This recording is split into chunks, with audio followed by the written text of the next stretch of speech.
Hey there, I have a problem, an enormous problem, a huge problem. I have a copy of BomberMan Hero. I don't know what to do here. There's two ways this could end. I could either stop this and save myself, or I could play this game instead. Well, I'm taking my chances. BomberMan is a franchise I never really get. I never got to play his games in my entire lifetime. I've seen some gameplay videos here and there, and I always thought it was boring. The entire game is about dropping bombs and awaiting them to explode. Who wants to do that when we can eat dead people instead? BomberMan doesn't really seem to be the type of series to have a huge fan base for, and it is. I don't really hear and see that many people discuss this little guy, and that's kinda sad. Come on, there could be something this little guy can bring to the world. Yeah, sure, most of his games look the same, but come on, just look at his design. His design is so good. His character design is pretty endearing. It's the type that will make me say, hey, he's pretty cool. His design reminds me of a certain someone a lot for some weird reason. I like the simplicity in his design. Most of his designs are just a bunch of circles, but they executed it in a really good way. Yeah, he isn't as popular as the other video game mascots, but he doesn't deserve to be forgotten and just be known as a footnote. But like I said, BomberMan isn't really the type of series to evolve beyond its limits, so that's why he doesn't really have much of a fandom. But what if they did? What if they shaked up the formula for something new, something different, something unique? Yeah, that's where BomberMan Hero comes in.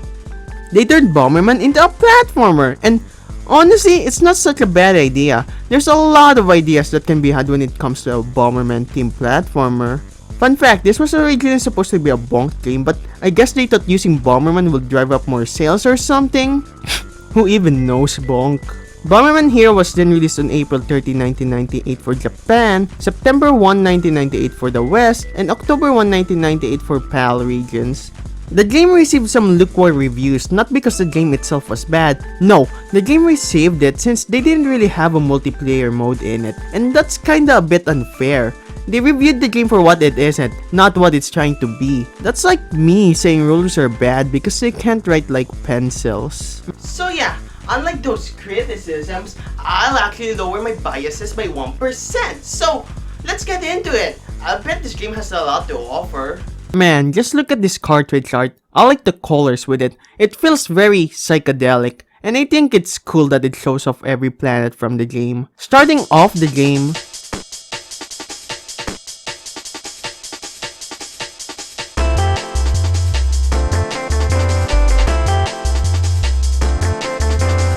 I already like this game just because of the music. It goes for this drum and bass style that's really upbeat yet melancholic at the same time. It has a chill factor to it.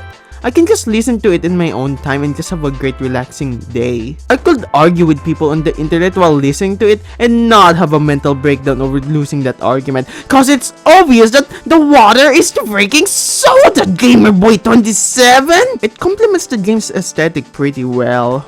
The game has this cool psychedelic space theme art style that aged so well. It's very colorful. It uses a very relaxed yet pleasant color palette that makes it pop out. It embraces its low poly look, leading into this very late 90s early 2000s vibe, which is an aesthetic I very much like. There's just a lot of charm here, especially with BomberMan. I love his little grunts and oofs. The fact that he celebrates finishing a level by saying it's just pretty endearing for me. The presentation of this game is something that I like a lot for some reason. It reminds me more of a PS1 game than an N64 one, and I don't really know why though. But how about the story? What about it? Well, oh, I can't read this. Well, I guess it's time for me to use my trusty dictionary. I got it. Those are words. The story here is that Princess Million is trying to escape from the Garden Empire, trying to keep away a computer disk from them, but she then got captured and gave the disk to this robot named P-Bot. and sends him off to Planet Bomber, where they crash, which alerts Bomberman to come to the crash site and meet them. Bomberman then helps P-Bot and goes on a mission to save the princess and defeat the Garden Empire. During this adventure, we end up into some quirky situations and meeting some fun new characters. Like, we get to meet this Bomberman lookalike that I like to call Shadow. I really like lookalike characters in video games. I think they're pretty cool. There's also some cool story set pieces that I think it's pretty fun. Like, we get captured and end up in prison and we have to commit a prison escape, and I always think it's cool when a game does that. We even end up at this clock tower where we had to climb up and defeat this bird. I like clock tower levels. I think they're pretty cool level aesthetics. Is the story filled with a bit too much cliches and tropes? Yeah, it is, but I think I'm willing to forgive it since it's just neat to have a fun brief story around the game. You know what's weird? This actually continues BomberMan 3's story and continuity. And when I heard that, I got scared that I was going to fall into a lore-filled rabbit hole like a certain pink blob, but thankfully I didn't. Unless there is one and I just happened to walk past it. But I don't really want to go into it. Going into the first level and... What the fuck, you can do that? Bomberman's controls feels a bit floaty. Jumping feels like you're on the moon. It's a tad strange, but I got used to it after a brief amount of time playing the game. Pressing the B button will make Bomberman throw a bomb. Aiming and throwing these bombs can be quite clunky though. Using it to attack enemies works well, but using it to aim at particular spots is kinda awkward because of the camera. You can also drop bombs with the Z button and wait for them to explode. You can use this to set switches on to make some platforms move while you're standing on them. You can also kick them. This is particularly useful for sliding bombs under gaps and holes, but on its own, I don't really find myself using it too much. You can also charge the B button to throw multiple bombs at the same time. This might sound like a cool idea, but it takes a bit too long for it to charge to be useful against enemies. And if you're not too careful, you can get damaged by the blast, and I only remember it for using it for one instance. The camera is kinda weird too. It works fine for most of the time, but at moments it will be kinda hard to see where the platforms are in 3D, and sometimes I fall to my death because of that. Overall, I think the controls are pretty good, to be honest. It's really fun throwing these bombs at enemies and dropping bombs for turning on switches. My favorite thing to do here is to jump over the enemies and drop a bomb on them. It's really satisfying for me to do that. But Bomberman has more than one way to traverse a planet. No, he has 4 more, and these are a mixed bag of traversal options. Since they thought running and jumping wouldn't be enough for a game, they decided to give Bomberman these things called power gears, which are essentially vehicles for Bomberman to use and wear. They're even shown off at the beginning of the game, highlighting their importance. So, first off is the Bombermarine, and this is basically just a rail shooter that takes place under the sea, and it's a boring one at that. You move really slow and it can be quite a pain trying to play at times. And aiming here is really weird, like shooting a bomb here won't go in a straight line normally. No, it aims directly where Bomberman is looking, and this can make aiming at enemies really hard and precise. There are a hefty amounts of these stages, and honestly, I had an urge to turn off my console when I encountered them. It's not really a great birthday gift for your second cousin's birthday party. There are also these Bomberjet stages, which are essentially a better version of the Bombermarine, since they're faster and quicker in every way. But still, they have the aiming problem from the Bombermarine, and unlike it, you can't go backwards to collect some health points. I really don't like this level especially. The level design is really simplistic, but it drags on a bit long, and when you finally get to the end, you have to fight this two-headed dragon guy, and the hitbox for this thing is really weird. You need to hit this guy's red weak spots, but for some reason my hits wouldn't register, and I would have to avoid his attacks forever until I get to hit and repeat the whole process all over again. And the worst thing is that if I die, I have to do the whole stage again!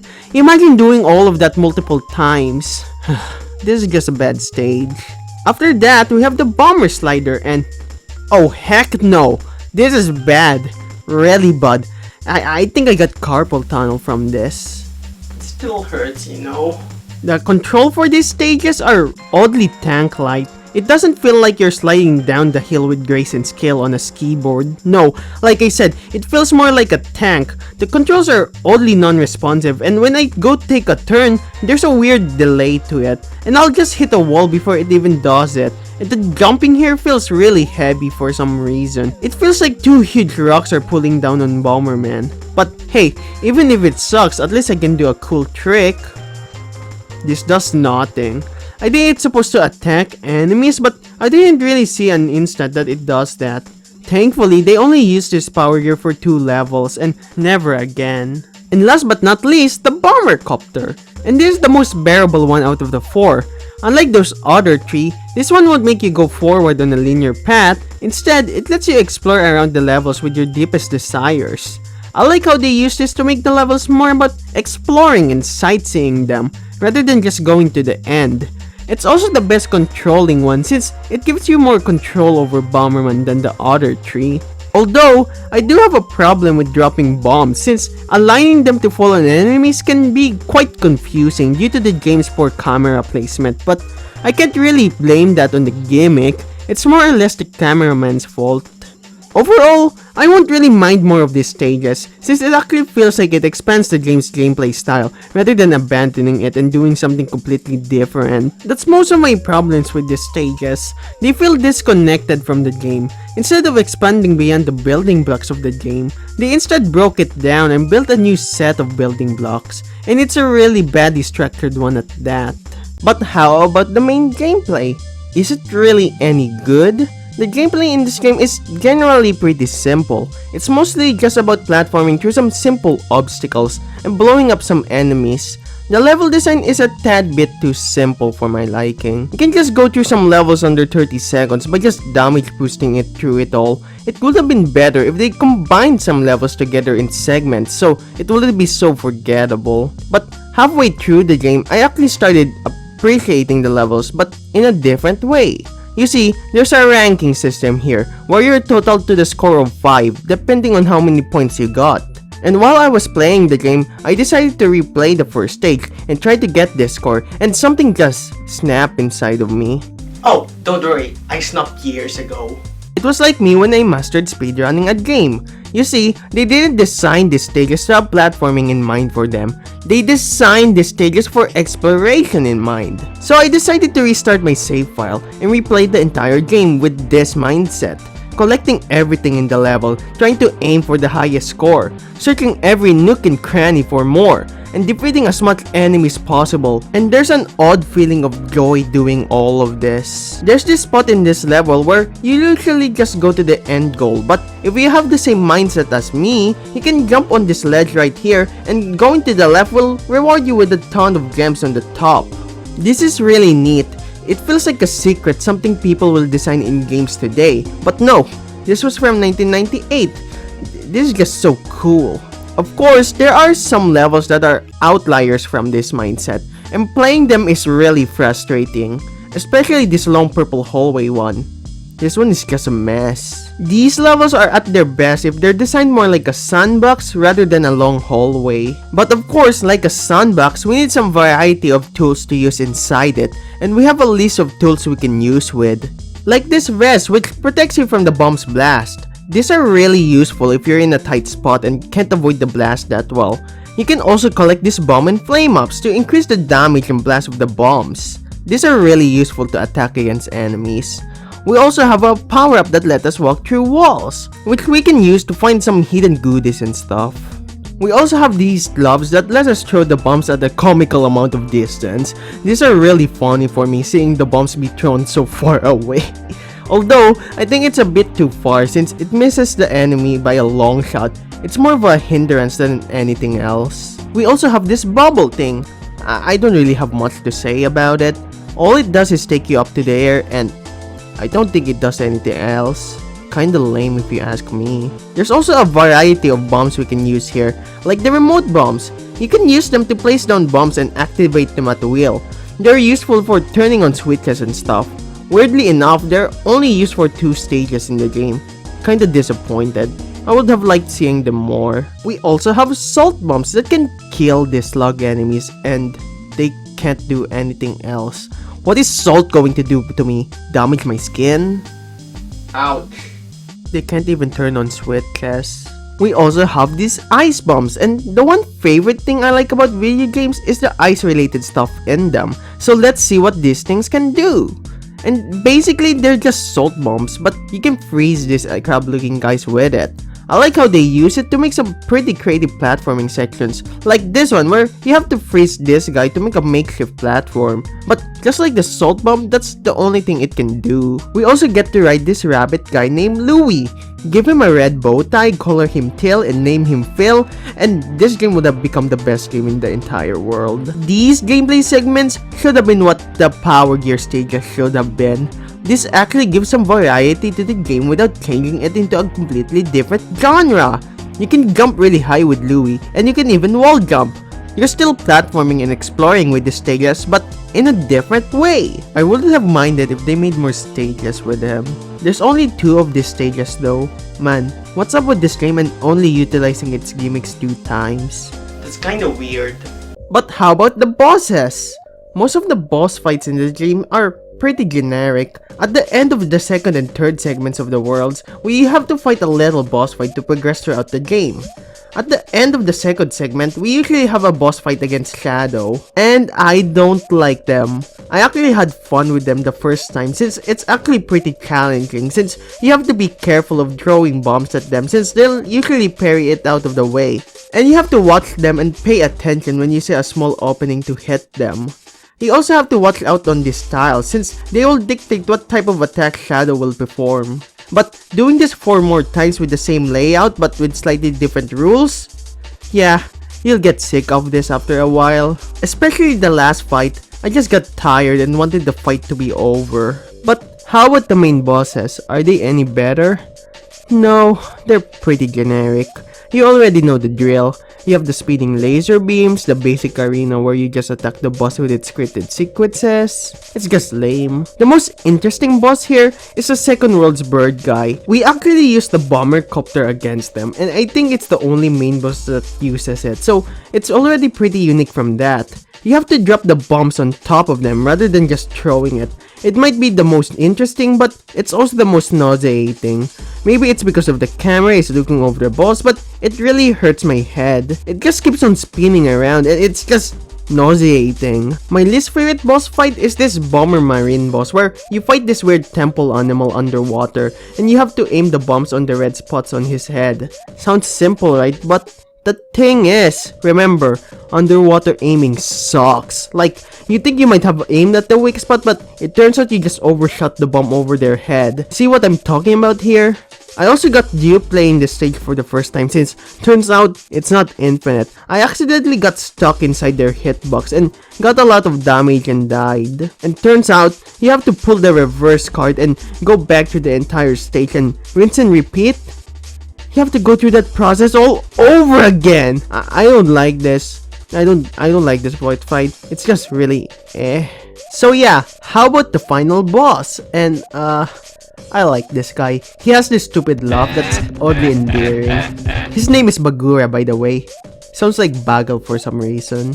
It's different from other boss fights since it's separated into 3 phases, with phase 1 being quite simple, which is just us avoiding him dashing into us, and sometimes avoiding his bomb tornadoes. And phase 2 sucks like a lot. It's basically just does the generic, oh no, there are multiple targets, which one is real deal. And the only difference is that there's no differentiator between the 3, so I just randomly throw bombs at the 3 of them until I got lucky and hit the real one. It's just RNG. Phase 3 is probably the most fun part of the boss fight. There's more strategy here. You have to choose between breaking his robot's left arm or right arm, and there are some tactical advantages from choosing one over the other. Choosing the left arm will destroy his close attack options, leading him to use his projectile arm to attack us, meaning it's a lot easier to destroy him up close. Destroying his right arm will destroy his far attack options, limiting him to only use his left arm, meaning it's a lot easier to dodge attacks now, but it's a lot harder to hit them up close. This is actually some pretty good boss design. After defeating the goofy Laugh Man, we finally got to the credits and we can finally stop now and take a rest. But before we take that rest, we have to take a little detour. You see, by getting a 5 rank in every stage of the game, we can unlock a brand new world with 2 new levels and a boss. There's a bomber jet stage, which is I guess it's as good as the other ones, but we also have this pretty decent rolling rock stage. It's weird how the rock rubber bands to you, but I think it's a pretty cool level. Oh, we also have the boss of this world, Evil Bomber. Yeah, I know, great name. But here's a neat fact, he actually came from the game BomberMan GB3, and he's the main villain of the game. It's a useless fact, I know, but I think it's neat. The boss fight is okay though, nothing I would make a big fuss over. I don't really get why these stages were a reward in the first place. They could have worked better if they were in the main story as well. We also have a list of bonus games we can play to kill some time off. We can unlock this by getting a gold medal in each world, so why not take a look at them? So, first off is Slider Race, and it's just one of the bomber slider levels with a racing twist. We have to race this snowman guy to the end of the stage, and it's pathetically easy. I was expecting more, but I won't really put this on my resume. The only notable thing about this stage is that the snowman guy is wearing glasses, and man, they look good on them. The next one is Golden Bomberman. Basically, Bomberman here dons a golden outfit, and we get to use it on 3 new levels. Oh wait, let me rephrase that. 1 new level. 2 of them aren't even original, they're just power gear stages without the power. It's just gear now. They're not really that good since they weren't really designed for this control scheme. We do get 1 original level from this, and I guess that's kinda neat. I thought Golden Bomberman was going to be a new game plus type of deal, where we get really overpowered and get to play the game stages as that. It would have been more fun actually. It would have been a nice reward for getting the gold medals. We finally have the last one, Millions Treasure Hunt, and this one is simple. We have to replay the stages and hunt for Millions Treasure, as the name implies. Just don't. I guess it's cool that it gives you an incentive to explore the stages, but this is too much. I had fun getting the 5 ranks and exploring the stages, but making me do that all over again is kinda tiring. But I guess if you wanna do more, this is a nice option. So yeah, those were the bonuses in the game, but what about the whole thing? What's my opinion on it? This game is fine. At best, it's pretty good. At worst, it gives people carpal tunnel. It's fun to explore the stages and search the nooks and crannies within, but some of them aren't. The power gear stages are more or less joy killers, and some of the power-ups are cool, and some of them are just lame. Honestly, this game needs a sequel, stat. I can see a lot of good aspects in this game. It really feels like they wanted to give their all at the Bomberman's first platformer, but they couldn't really do it. If they had the chance to improve upon the game's mechanics and level design on a sequel, I think I will really like it a lot. Maybe they could make the power gear stages more like the Louis stages in this game. Maybe they could have a tighter focus on exploration. Maybe they can even focus more on bomb types than salt. Maybe you could even make some cool puzzles out of it. I just think it would be neat. But overall, BomberMan Hero is just an okay game. It's not really a fun guy to be at parties though. So yeah, that was BomberMan Hero. I did have some fun with it. I'll probably play with it more, but I'm probably going to dump it right before Christmas. But I think I'm forgetting something here. Something important. I have a copy of BomberMan Hero.